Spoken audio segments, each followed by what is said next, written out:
What's up, my peeps? Welcome to my YouTube channel. Sitting here with you guys in the locker room. It is that time again. The best time of the week for me because I get to really get some knowledge just listening to the people that count the most. And that is you, my friend. Let's start this week off. We got so much going on in sports right now that it is absolutely crazy. I mean, I love everything that's going on and all the stories that are within what's going on. Like we start with that national championship game between Ohio State and Notre Dame. Everybody was, of course, giving Ohio State the game early on. Ohio State should be a blowout for Ohio State. I told you guys this game requires skill and will. And even though Ohio State had the best skill set players, there was still some will involved. And I thought Notre Dame would fight hard. And they did.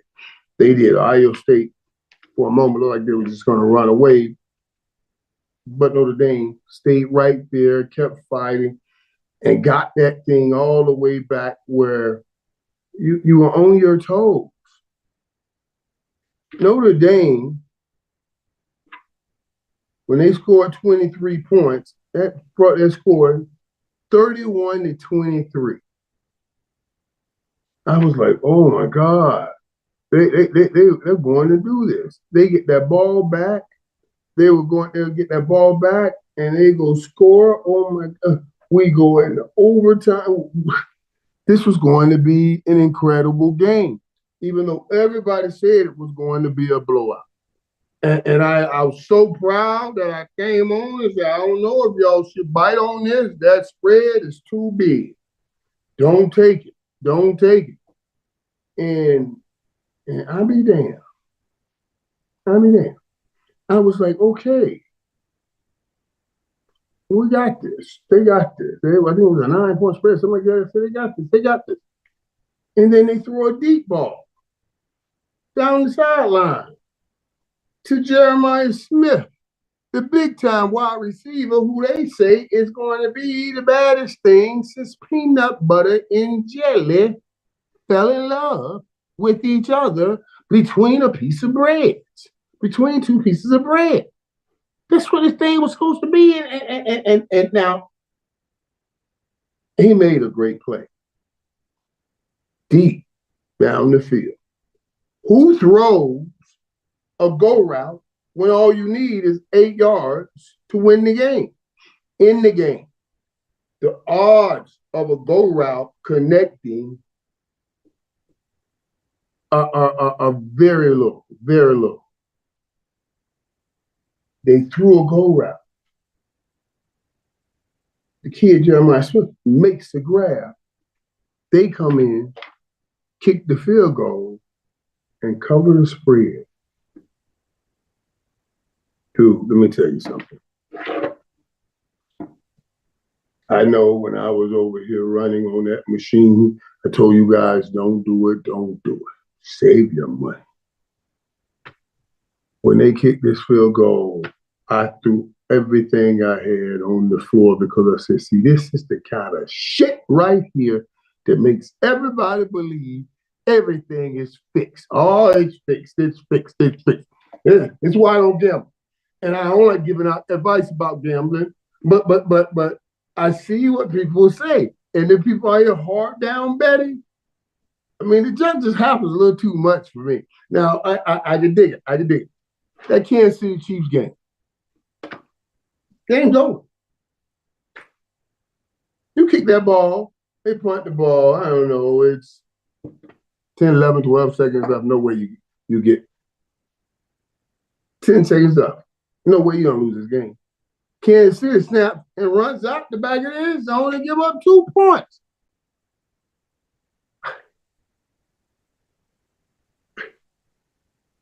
I see why. Every time I see people, they swear to me that football's fixed. I see why. When you're gambling and you're missing it and those kinds of things happen right at the time, you have already counted your money and already spent your money. It's one thing to say, I bet 1,000. and I'm gonna win 4,000. But you go farther. You try to bet 1,000, I'm gonna win 4,000, and I'm about to pay him that purse, and I'm gonna get her that shoes, and I'm gonna pay some rent. And it's even worse if you call Pam and tell her about it. And then that kind of thing happens. Whew. I'm just saying that gambling is crucial, man. That's some funny stuff, man.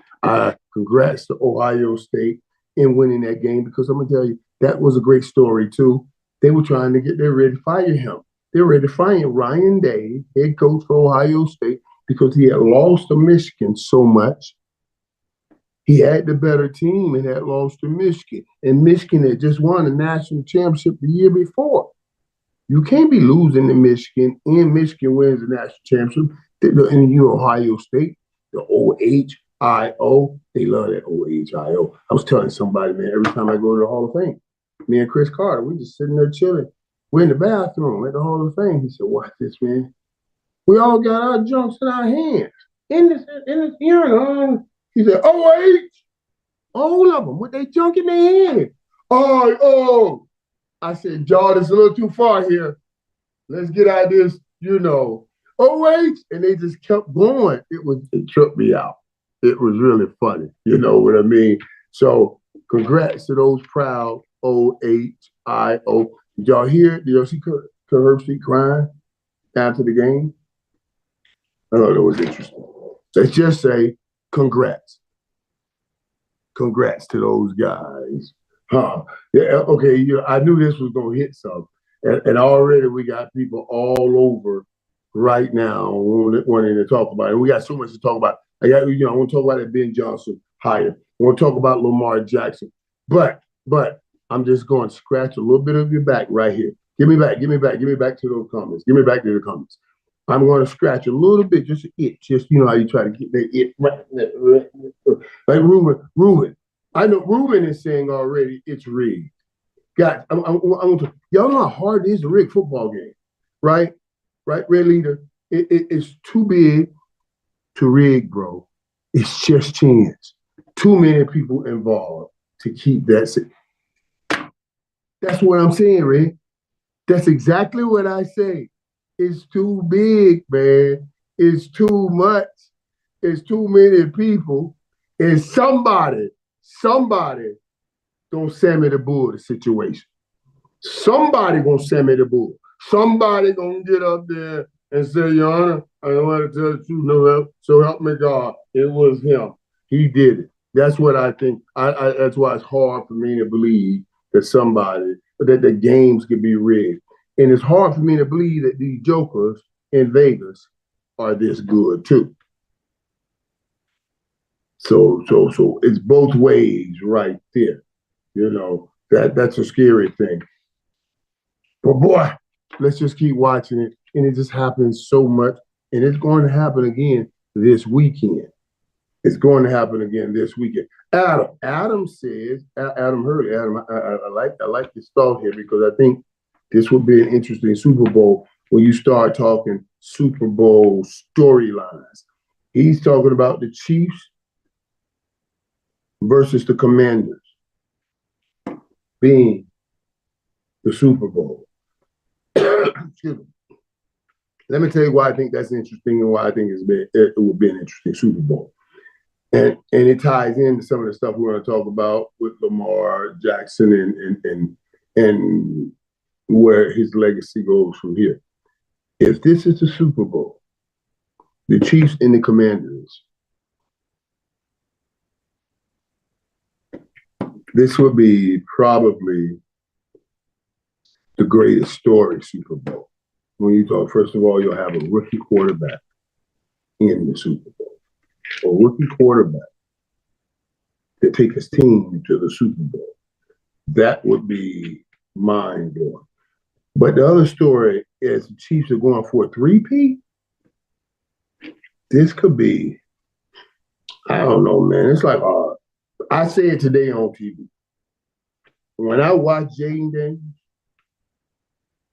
it's like, and since they're two men, I'll make it some kind of concoction, but it's like Lamar Jackson and Patrick Mahomes got together, however they got together. And this is their offspring. This looks like a combination of Lamar Jackson and Patrick Mahomes, and I think that story will fly if the Commanders get past the Philadelphia Eagles. And is there a chance that the Commanders get past the Philadelphia Eagles? You better believe there is a chance the Commanders can get by the Eagles. Let's tap those games so we can tap them away. That means let me just go over them right fast. You guys already know. Bills beat the Ravens 27-25. Josh Allen only threw for 127 yards, 20 rush yards with 2 rush TDs. Lamar Jackson threw for 254 yards, 2 TDs, 1 interception, 39 rush yards, and 1 crucial fumble. They got returned for a touchdown. In that whole game, I tell you guys this. I say Josh Allen over Lamar Jackson because I've always said Lamar Jackson, you're going to make that crucial mistake in these games, and the crucial mistakes has kept him from winning these games. This weekend it was the interception he threw in the fumble he lost. It became a pick six. But Lamar has 8 playoff games. He's 3-5 in those 8 playoff games. 6 of those 8 games, he has turned the ball over. 2 games out of the 8 that he has not turned the ball over was last year's victory against Tennessee. I think it was Tennessee. No, last year's victory against the Texans. My notes. Last year's victory against the Texans, this year's victory against the Steelers. Anytime and every time he has faced somebody like him at the quarterback position, the Josh Allen, the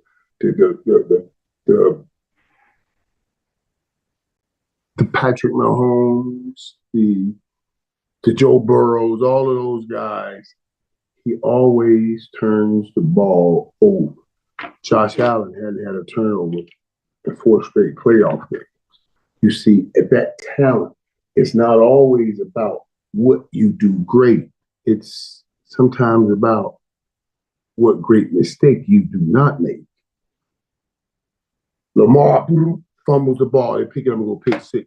Josh Allen almost reverted back to him or his old self on the goal line and pitched that ball, and he stopped.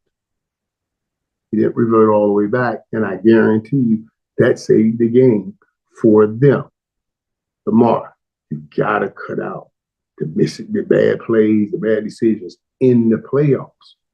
Play that down. If it don't work out, give up on the down. But don't try to do too much and give up 6 points the other way. That's the problem. And that's the thing that's going to stain the legacy of Lamar Jackson as he moves. You see what I mean? He has to fix that. Every time you come up against another great, you never win in the playoffs, that you can't get in the big room. And everybody got mad at me when I said ultimately history will not remember that Mark Andrews. They'll remember Mark Andrews dropped the ball, but it won't play over. It won't ease what he has coming, the judgment for not beating one of these bigger guys. Joe Burrow has already beaten Patrick Mahomes, and he's not in the playoffs, but he beat Patrick Mahomes. So now it's just, we just got to get in the playoffs. We know he can beat him. You guys will keep getting there and keep falling short. Lamar, you got to get past Patrick Mahomes. Right now you got to get past Josh Allen before you can even get to Patrick Mahomes. And Josh Allen have his time at Patrick Mahomes this week. Everybody got on me about Lamar Jackson. Understand, Josh Allen, we'll talk this glory of your story for 7 days. And come this weekend, you got to write another story because your stories only last 7 days. And Josh Allen, you're going to be in Lamar's seat because now you're up against the guy that you can't beat. And you got to do something. As great as this season is, and great as your season was, you still got to end up beating him. Eagles beat the Rams 28-22. Jalen Hurts only threw for 120 yards, 7 rush yards, 70 rush yards, and 1 TD. It was Saquon Barkley to the rescue again. 205 yards, 2 TDs.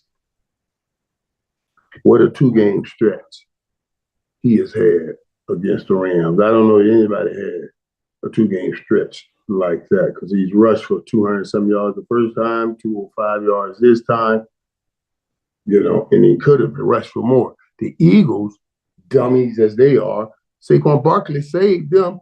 They had, I don't want to talk about that boot play that they called and lost 12 yards when all they had to do was hand the ball off to Saquon Barkley, who was popping off 5-6 yards every carry. And I talked about this, the weather in that game. Matthew Stafford threw for 324 yards in the blizzard. 2 TDs.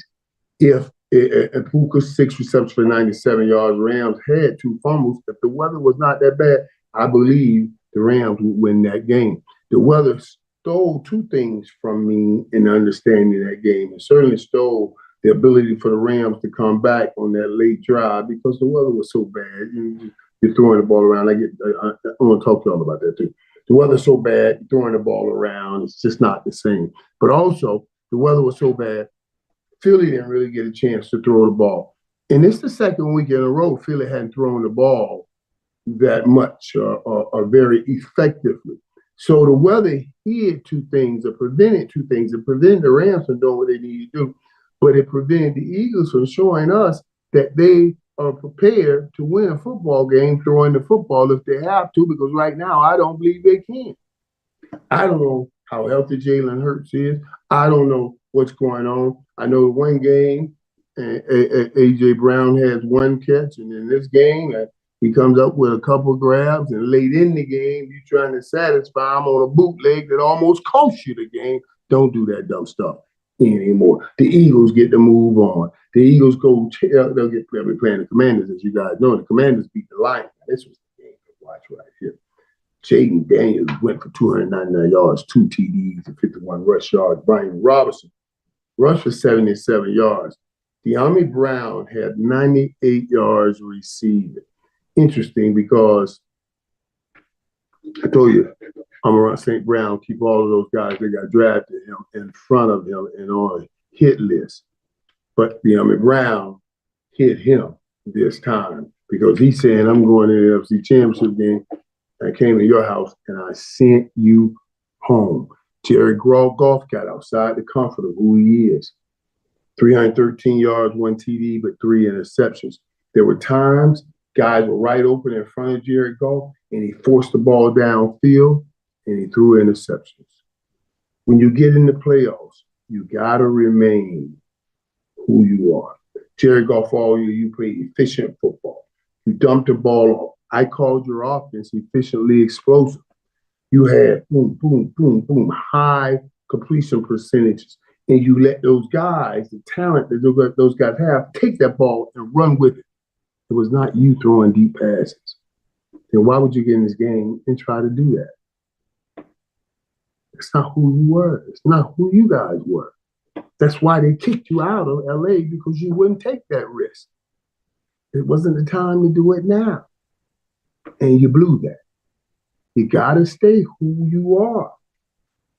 And I'm going to tell you who stayed who he is, and that's Jaden Daniels. Came in this game. I mean, I learned a new thing with this kid. This kid played great down the stretch to end the game, but what he showed me was that killer mentality. When you try to get close, he kept scoring. He said, maybe my defense can't stop you, but your defense ain't going to stop me. Now, I know Detroit had a lot of people hurt on the backside, but on the back end, in defensive backfield. But what I was impressed about was Jaden Daniels' ability to pick up that blitz and just stay cool throughout it all and find the right person and make those plays. The kid is simply special. And Commanders certainly are in line. Or if they can slow down Saquon Barkley to be playing in New Orleans for the first time with that rookie quarterback, that's going to be an incredible story. In that Commanders-Lions game, I was also a little thrown because Gibbs was running pretty hard. He was running the ball. He had 14 carries for 105 yards, but they were still trying to, I thought, make Jared Goff some kind of hero right there. They were throwing the ball all over the field. St. Brown had 137 yards receiving. You know, they had the talent. They spread the ball around. But Jaden Daniels just kept saying no, no, no. I can't wait to watch the kids this week. That kid is special, and I want to see what he does going up against Philadelphia. And this whole thing is that story right there. That's a whole nother story, and we'll talk about here in a minute with two NFC East teams playing in the NFC Championship game. All of that noise everybody was talking about, NFC North is so hard. Shut up. Shut up. All they butts home. And sent home. But NFC East, yeah, something like that. That's what I'm talking about. Their home in the NFC East is in the NFC Conference Championship game. You guys know that last game was what it was. I mean, I keep on going up. Let me see last game because everybody, the Chiefs beating the Texans.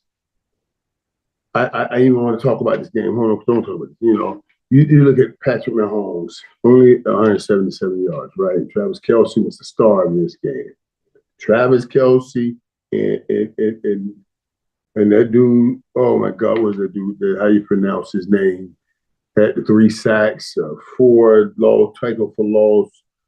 That you just see wrecked the Texans.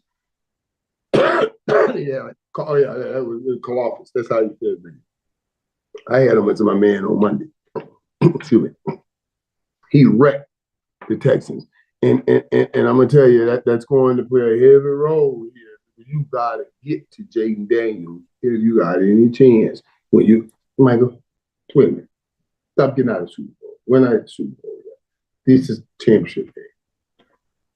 Yeah, Clough better deal with. I already got him dealing with Jaden Daniels. I don't know. I hope that. I imagine that was a Floridian slip. That wasn't what I'm predicting because I don't even know what I'm predicting yet. It's too early for me to say who's going to win that game. I need some more information on that. And I'm talking about both Philly, and Washington, and certainly the Bills and the Chiefs. There's a lot going on in all of those.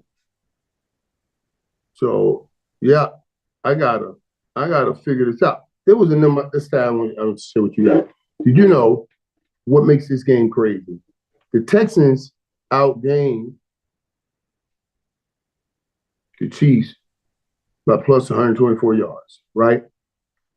124, and had 0 turnovers. I was studying the other day.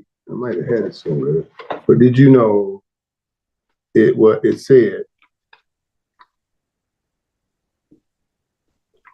when a team has had 100 plus yards more than the opponent and 0 turnovers, as the Texans had against the Chiefs, I think that team coming into that game, I think it was either 46 or 49 and 0. I think it was 46 and 0. And now those teams are 46 and 1. Patrick Mahomes, 15 and 87, is the one. They are what I call the never ever crew. This crew right here, 15 and 87 with the Chiefs, they do things that never ever has been done. When you get a record like this here, you get a mark like this, and it was 46 and 0, and you just made it 46 and 1. That's a never ever.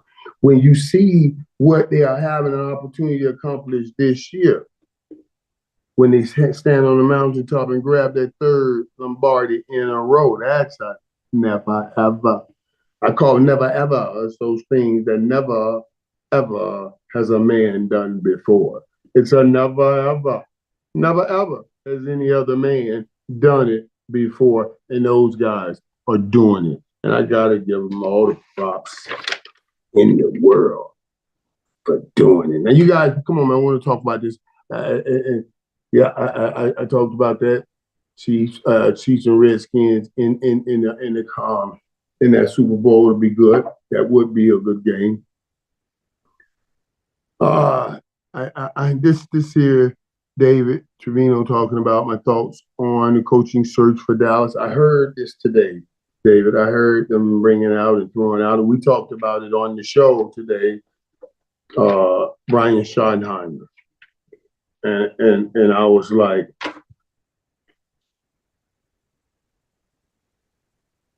no. You see, this thing has changed. And I'm telling you guys, this thing is getting, the worse it gets, the better the name and the better person, the better coach.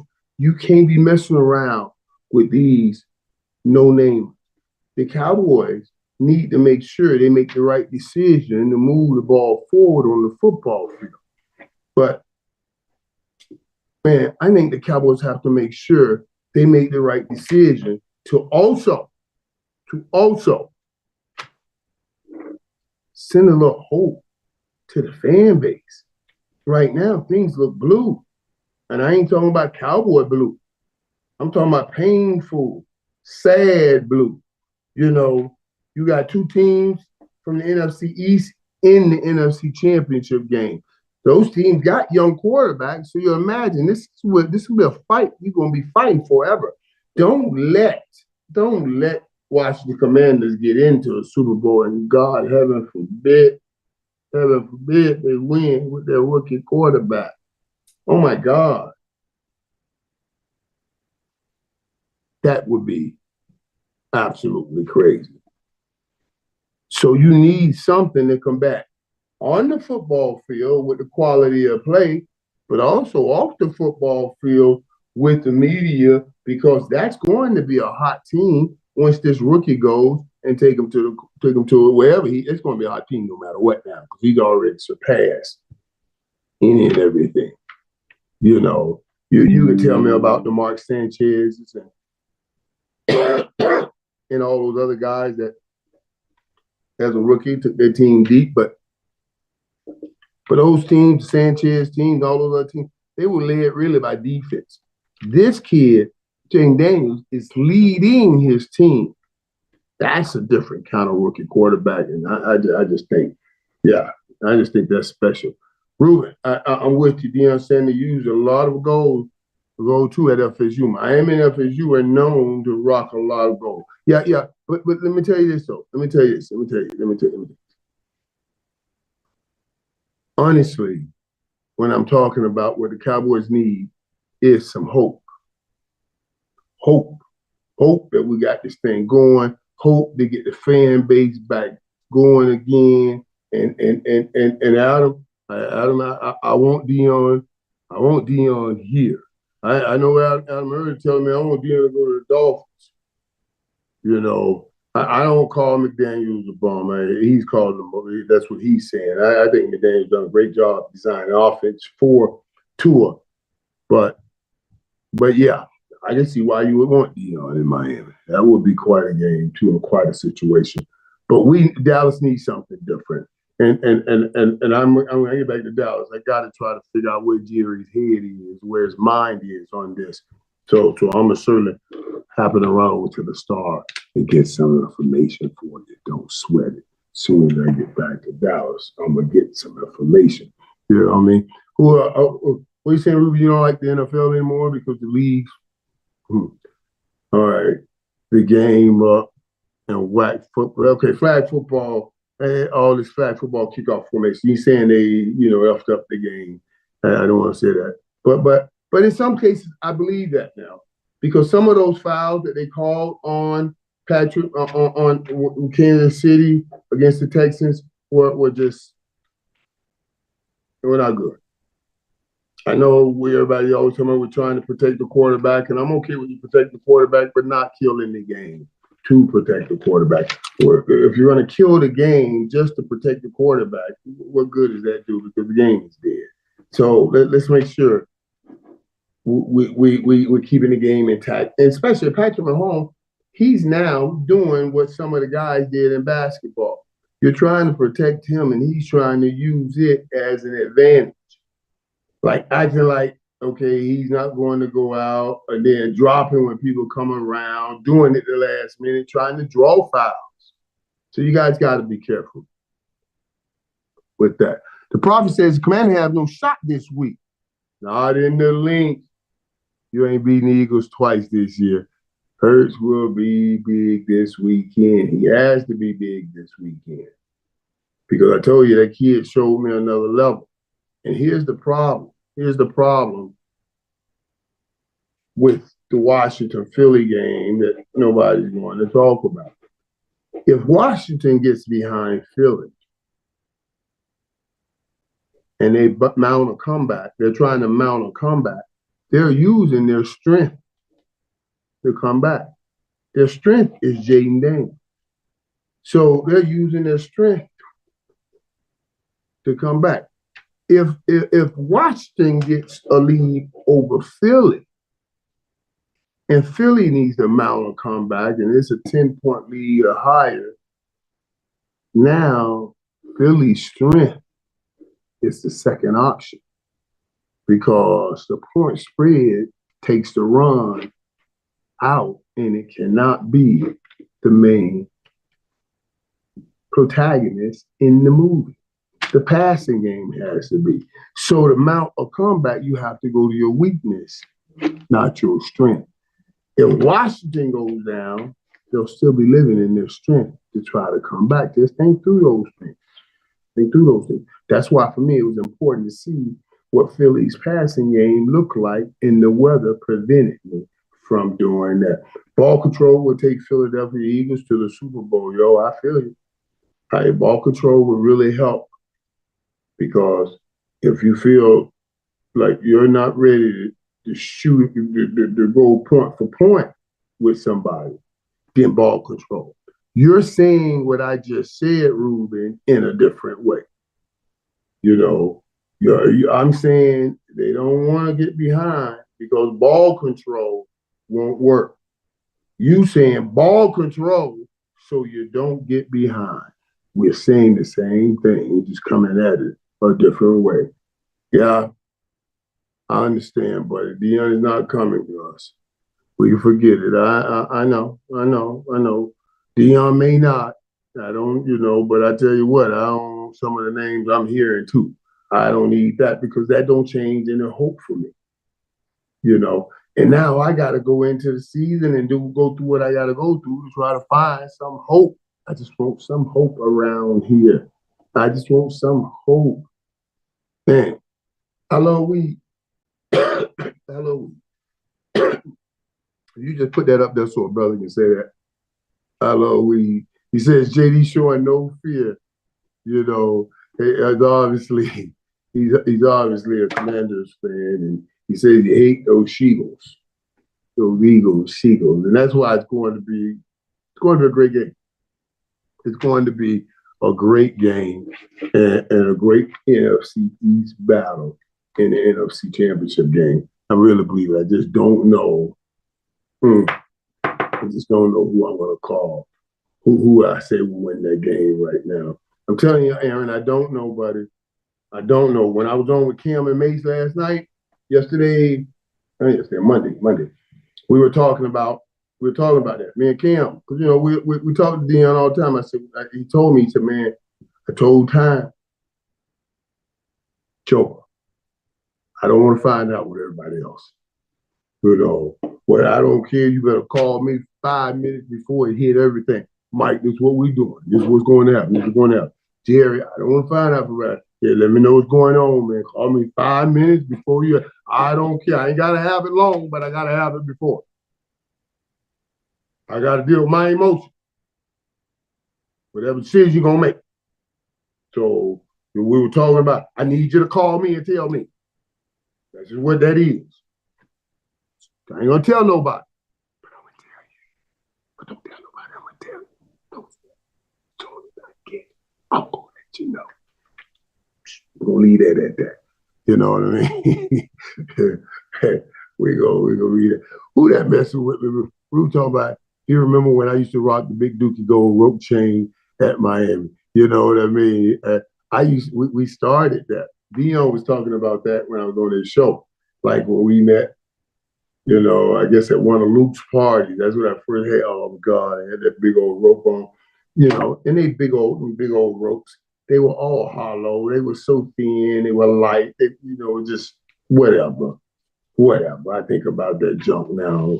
We used to wear the food people. It was, it was what it was. But it was fun. It was fun. It was fun. So yeah. Hey man, listen, I love doing Mason Camp. I love talking with those boys because and Jonah's asking me about it. He's asking me, about doing Mason Cam and speak and what I'll be doing some during the basketball season. I'll be coming in and out because I do kind of like my off seasons, but I'm certainly going to be at the Super Bowl with the show. But I'm gonna tell you something, man. I love doing Mason Cam because sports and music speak so much in my culture and to my people.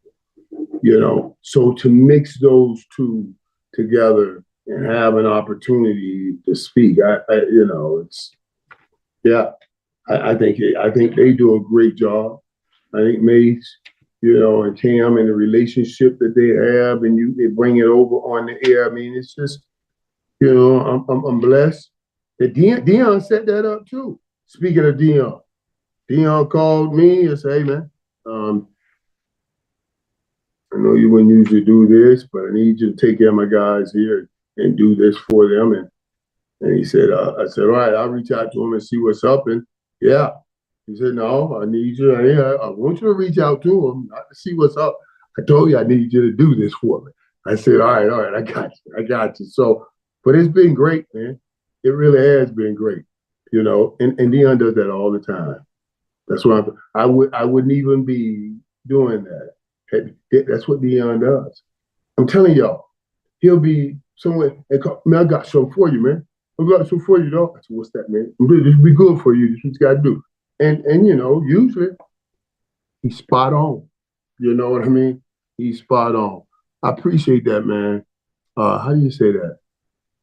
Dante 79. That be the right way to say that? Dante 79. Appreciate the love, my brother. The love in the channel. I appreciate having the chance just to chat about things that I've been wanting to talk about. Sometimes things that I can't talk about on air. Like I kind of brought this up. And okay, I'm gonna hold you guys on, but I just want to ask you guys about this. All right. I saw a couple days. Snoop Dogg, I love him. That's my guy. I don't care what anybody say. It'll be my guy till the day God takes my last breath. I don't know anybody that has any issue with Snoop Dogg. Just the best person in the world. Best person in the world. And people saying things because, after he performed at Trump's event. And I think this whole video surfaced, when he was younger, he said some things and people were trying to hold the line. And I thought, man, this stuff here is interesting. And what do people think about this? And this is why I stay away all the way from when it comes to politics, because people get so caught into politics, and they paint it with their wide brush. That's you now. You'll turn on a person as great as Snoop because he performed for the president of the United States. I saw Nelly trying to explain. He said, "Man, I never had an invitation." Nelly's another very good friend of mine. I haven't talked to Nelly, from the movie. I love Nelly. Every time he hits Miami or we see each other, we always have good times together. He said, that's the first president that ever asked me to perform. And we can say what we will about what you think about him personally, but he is the president. And the man, and it is an honor to go and perform for that office, regardless to the person that's sitting in the chair. I don't have anything against Donald Trump. I don't have anything against anybody. But I just want people to be careful with it, man. You can't throw away some of the best people we've ever had because they perform for the highest office in this country. Come on, man. Come on, guys. You're talking about one of the best dudes in the world. And I absolutely love him. And you love him too. You always have. And I want to say this to you guys too. Especially us. We got to understand how power works. I promise you, I swear to you, I got text messages right now because people know through me you can work channels to probably get a back door to the president. And I got people right now on my text trying to get things and help them get to the president, to get pardon on this or help with that or help with this, help with that. You know, it's a lot of things go on. You just got to be abreast of it. And the last thing I think we should do is start saying, oh, man, well, we love this dude. He went and performed for the president. It's the highest office in this country. Come on. I'm just saying. I don't do politics, but I do fight for my brother. And I'm going to tell you, if God says, what one person you think has a good enough heart will make a decision on your life right now, I'm going to write Snoop immediately. Y'all can do that, what you will. But Snoop will be one of those dudes. He's just that good a dude, I'm telling you. So I'll let that go right there. Well, congratulate the president. And we got to start moving forward together. I don't care who is the president. So let's get back to having fun. Let's get back to sports. Let's get back to music. Let's get back to hope. Let's get back for this championship games coming up this weekend. I want to hit them both real fast. Chance to talk about it. And the specials of them. That Eagles and Commanders game, Sunday at 3 p.m. That first game. That's going to be, let me see who can establish offense first. Excuse me.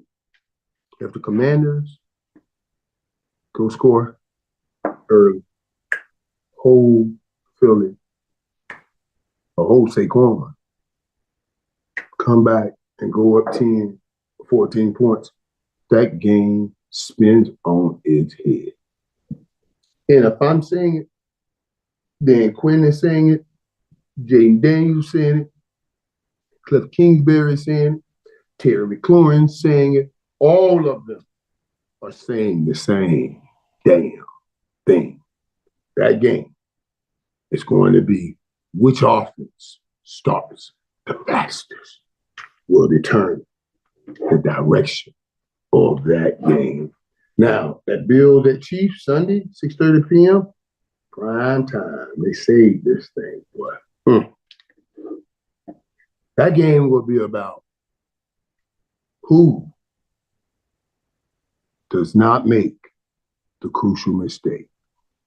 And we already know Patrick Mahomes don't usually make crucial mistakes. Josh Allen has been living in this land lately, and that's what got him to this position to be facing Patrick Mahomes again. Now, you've gotten to this place by not turning the ball over. I got another shot at the king because I didn't turn the ball over. The last 4 games, you haven't turned the ball over. Last 4 playoff games, you haven't turned the ball over. You can't get to this point and make dumb plays, bonehead decision. It'll come down to which quarterback makes the better decision. And that will be the quarterback that will advance to the Super Bowl in New Orleans. All right. I better maybe stop right here. You know, One more thing, I'm gonna get this for you, Jonas, because you said, "Do you think Jalen Hurts' knee affects his game?" You better believe it, and that's what I'm telling you. And I know he was banged up a little bit going into that game, and then he took that old funny tackle. You remember it? He just took that funny tackle, and he went down, and he got up. He got up because he had to. But yeah, I wanted to know, and I would hate. We're going to find out. The problem is, I hope they're not finding out Sunday against the Commanders if he's healthy enough to throw the ball. I hope if he's healthy enough to play football from the pocket and play a full quarterback position. That's all I'm saying. He's going to need to be very healthy to win this game. Nobody's going to get anything for free. It's going to be a tough, hard-fought game. And I don't even know the spreads, but I know somehow, some way, I'll get somebody hitting me. Man, my joke is fixed. I can't take it. It's fixed. I'm going to tell you, you can take it. Just take it for a few more days and then come back right here in the locker room and we will discuss it. And we're going to try to make this thing better.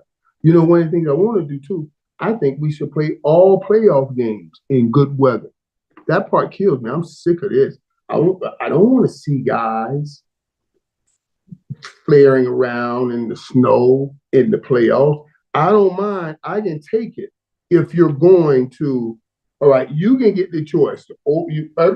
Every team should have a retractable roof. That means that way you move the Super Bowl around. You see, they always put the Super Bowl in good cities so you can have weather, so there can be a competitive balance. And they put it in a neutral site. So I'm okay. So I'm just saying, every team has a retractable roof. You can make the decision during the regular season what you do with that roof. You can open it, close, whatever you want to do. Come playoffs, that should go to the NFL. They should make a decision. If we see bad weather coming in, we're going to close this roof and play this game so we can get football on the football field, determining the best team. So that thing we call a ring will have some validity to it when I wear. I won't just say I'm wearing a ring because the teams I played didn't like playing in the cold. So I got the ring by default. No, my rings, all of my rings say, we were the best damn football team that year. I don't care where we played. I could have ran those slant routes on you, on my home field, on your home field, or in your damn garage. The same result was going to be the results. First down, Michael Irvin. Win, Michael Irvin. Championship, Michael Irvin. That's what I'm saying. I want to see the best football on the field, not the weather. Not the weather. I don't know, C Black. I'm trying to get out of here, C Black. But you can't just drop that up. Why the hell is B. Schottenheimer leading for a Cowboys job? I don't know. I don't know. And I hope it's old hook'em snook'ems. Let me throw this out. Everybody look this way. And I'm going to get this dude over here. That's all the time I have, man. Come on now. You guys, I'm looking forward to seeing you next week. Bring a friend and help open up the conversation right here in the locker room on my YouTube channel. Next week, it will be good.